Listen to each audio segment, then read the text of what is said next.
À la date du 31 août a été tenu au Grand-Duc d'Apremont en Vendée un rassemblement citoyen et humaniste au soutien au peuple palestinien qui vit ces derniers temps plus que d'habitude une situation déplorable et alarmante. Nous avons donc organisé avec l'association France-Palestine, Macadam Hirsute, Rive en Action, l'Union Juive Française pour la Paix, représentée par Sarah Katz, et Amnesty International, une journée de sensibilisation, sans propagande et idéologie politique, pour récolter des fonds en soutien à Tazon Madlins qui envoie depuis quelques mois maintenant des bateaux avec équipage, vivres, médicaux pour essayer d'entraver le blocage exercé par l'État israélien en Palestine.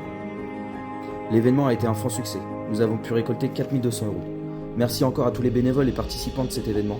Un remerciement spécial à Sarah Katz pour sa venue et son engagement, au Grand-Duc d'Apremont pour son accueil et aussi aux DJ groupes de musique dont Ed, Diamétis, Belverus. Merci aussi à toute votre créativité, ateliers qui ont fait que cette journée a été un moment magnifique de partage et de générosité.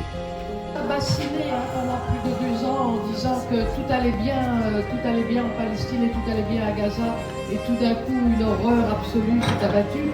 Rien n'est plus faux.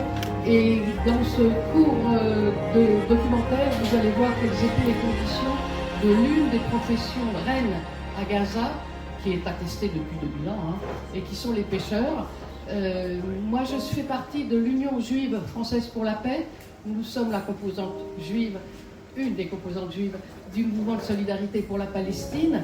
Et l'UJFP est impliquée fortement depuis 2016 dans un créneau très particulier qui est l'aide aux producteurs, parce qu'une des caractéristiques de l'occupation israélienne, c'est défense de produire.